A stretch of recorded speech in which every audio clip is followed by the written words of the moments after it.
Okay, so my name's Ashley Barger. My name's Brian Cochran. My name's Will Punk. Joe Myers. Ashley Fisher. And our project was on the ladder of inference. The ladder of inference was made in 1970, so about 45 years ago, by a guy named Chris Aragus. A little background on him is he was born in New Jersey, but he also grew up in Athens, Greece, and New Jersey. He had a strong family background in Athens, and they wanted to keep that with him, so they had him grow up in both the United States and overseas. And then he also served in World War II, and after he came back and served, he taught at Yale and taught management science, and then also went to Harvard and taught education and organizational behavior. When he retired from Harvard, he retired with a title called Professor Emeritus, which means that he left in really good standing and he could come back whenever he wanted to and teach, and they had no problem with that. And then during all of this time, he was become an American business theorist. So to get back to the ladder of inference, it became popularized by Peter Senge's book called The Fifth Discipline. And there was a quote in the book that tried to help explain the ladder a little more. It says that it is aimed at exploring the reasoning and attitudes which underlie human action and producing more effective learning in individuals, organizations, and other social systems. And then they started to find out that it became more than a theory, and it was all in the mental note of someone. And if you still need a better understanding of it, there was a way that they put it. It was, have you ever been upset by the way someone interpreted something that you said and made it sound a different way than you wanted it to come out? Going through all that and being upset is your way of going through the ladder of inference. Alright, a description of the ladder of inference. We live in a world where we only believe in our own beliefs, and everyone else's beliefs don't mean anything to us at all. We believe these beliefs because they're based on conclusions that we make up on things we look at in past experiences. It can be envisioned as an actual ladder with steps or rungs that you can actually go up on. And the ladder of inference helps or makes us stop and think about something, especially when we're having an argument. And it's mainly a mental thing that is needed so that people do not start to place blame on another person in an argument that does not need to be had. Okay, the ladder of inference is designed to draw better conclusions or to challenge the conclusions of others based on a foundation of truth and reality. The following step-by-step reasoning is designed to stay objective when working or challenging others and helps to reach a consensus without stirring up any conflict. The first step is considering the reason that you're taking. Then you need to identify where on the ladder you are currently at, whether you are selecting your data or reality, interpreting the meaning of that data, forming or testing assumptions, and deciding what to do and why. And from your current rung, analyze your reasoning by working your way back down the ladder. The step is meant to help you trace the facts and reality that you are actually working with. At each stage, you need to ask yourself what you are thinking and why you are thinking it. An adjustment of your reasoning may be needed at each step of the ladder. And the following questions will help when moving from the top of the ladder back down to the bottom. Why have I chosen this course of action, and were there any alternatives I should have considered? What belief led to that action, and was it well-founded? Why did I draw this conclusion, and is it sound? Why am I assuming, and why? Are those assumptions valid? And what data have I chosen to use, and why? And have I chosen this data rigorously? And what are the real facts that I should be using? Are there any other facts I should be considering? With a new sense of reasoning and perhaps a wider field of data and more considered assumptions, you can now work forward again, step by step, back up the ladder. And a couple tips for this ladder of inference is that you can use it at any stage of your thinking process If you are doubting your conclusion or the conclusion of others, this model may prove to be a useful aid. Try explaining your reasoning to a colleague or a friend, for this will help to check the soundness of your argument. So here we have an actual visual depiction of the ladder. As Ashley was saying earlier, an individual begins at the bottom rung and progresses towards the top rung. These decisions that we make, they're very quick and they're almost subconscious, but using the ladder we can break down the individual segments to identify the components that we're going through. So on the first rung, number 1, you have your real data. This is basically anything observable to you that you can see and hear in your environment. On the second rung, you have your selected data. These are just elements that you choose to focus on that pertain to the particular situation that you're having a problem with. Moving on to the third rung, you have your affixed meanings. These are basically from your cultural and personal beliefs. This can be anything from how you were raised to your religious beliefs. On the fourth rung, you have your assumptions. These are just kind of pre-concluded thoughts that you have based on your beliefs. And then on the fifth rung, you have your conclusions that you make based off of your assumptions that were made. Moving towards the sixth rung, you kind of readjust your beliefs after you make your conclusion. So like, if you're having a problem with someone, you kind of just readjust your beliefs to say that you'll never let it happen again, or that you'll just never let anyone get away with it. And then on the seventh rung is where the actual action happens, and that's where your conflict occurs, and where basically all of the problems start happening. So to go along with this, we have a video also that will help better explain this process. And then also after that, we have an activity that we'll go through to try to identify these key components as well.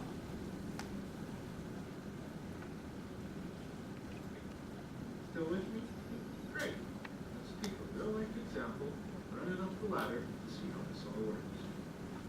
Have you ever been cut off in a parking lot with the signal light on as you steer toward your coveted spot and then you slam on your brakes at the last minute as someone pulls in front of you and steals your spot away?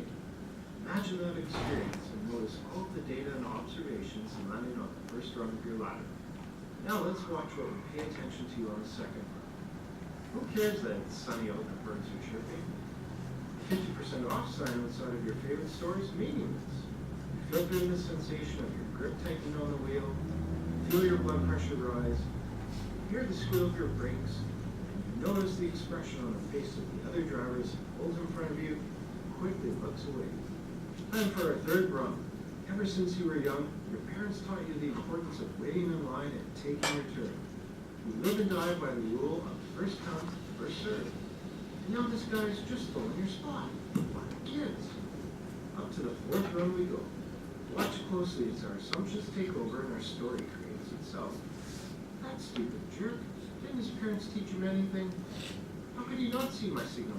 He must never pay attention. Why does he think it's more important than anyone else? Jumping quickly to the fifth rung, we conclude that this guy is heartless, inconsiderate, needs to be taught a lesson and put in his place. We feel angry, frustrated, vindictive, justified. On our sixth rung, we adjust our beliefs based on the experience. That's the last time I give in. Next time someone tries to cut me off, tires will be smoking on the pavement as I squeal past them into my spot. And finally, our last row, take action.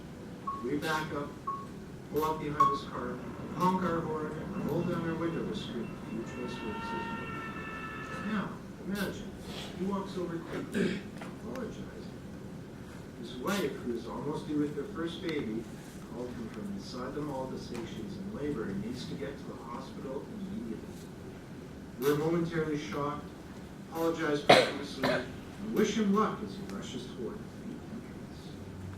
What just happened here? What changed? Why is this so significant? In our parking lot example, our beliefs were short-circuited by the ladder of the other individual. My wife is in labor. I need to get there quick. There's a parking spot. Phew. Oh, geez, I cut someone off. I better apologize quickly so they don't think I'm a jerk. But what if we were able to short-circuit our ladders ourselves? Proactively, by choice. Guess what? We can.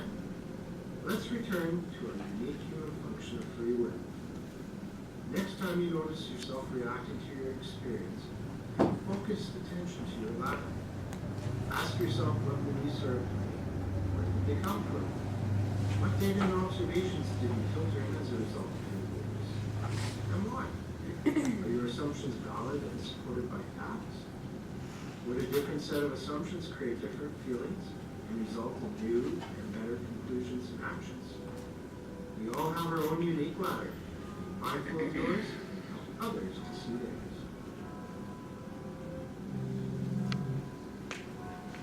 Okay, so shifting our focus back to our presentation.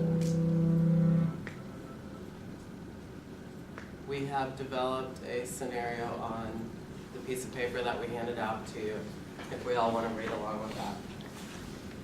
So in this scenario, it says Carol has been experiencing problems at work related to her manager, such as this manager has often been witnessed just sitting around and taking frequent breaks. She feels that this manager hasn't been doing their job to the best of their ability and decides that she is incompetent because she has not been supportive to the employees while she is on the clock. She has talked to other employees and supervisors and they feel the same way. After an assistant manager speaks with her about the issue, the problems continue to occur. She struggles with the manager acting in this way because she was always taught to be a hard worker and to put all her effort into anything she is part of. Based off of this, she decides that the manager was most likely raised in an environment where they didn't have responsibility and that this manager doesn't care about the job. She readjusts her beliefs because she can't understand why this manager is acting this way and decides that she won't get away with it. Finally, she concludes she will email the HR representatives about the manager so that they can take further action against that manager. So in this situation, basically the real data that you have is the whole work environment that you're in. So this would be all other employees, the work that's going on, and just anything that's happening around you. Could anyone tell me in this situation on the second rung what the selected data would be? Basically what you're choosing to put your focus on, or kind of like the problem that's occurring. Yes? She's just focusing on how the managers are being taken off breaks all the time for that reason. Yes. Very good. So she just chose to put her focus on how the manager is being lazy, just sitting around, taking frequent breaks. Going on to the third rung, could anyone show me what the affixed meanings were? Basically, what her assumptions were. Weren't they that she was assuming that this happened because of the environment that she was raised in, and that they didn't have responsibility and that their manager doesn't care? Yes, good job. Thank you. So then on the fourth rung, her assumption was that the manager wasn't raised to have responsibilities. And on the fourth rung is honestly where we make most of our mistakes, when we have these assumptions on people, because your assumptions tend to be very wrong about people. It's not really possible to know everyone's situation, so it's always important to evaluate yourself hard on the assumptions wrong, because that's where you're most likely going wrong. So then going to the fifth rung is jumping to conclusions, and what conclusion did she jump to? All right, well, the conclusion that she jumped to was that the manager was incompetent and that she didn't care.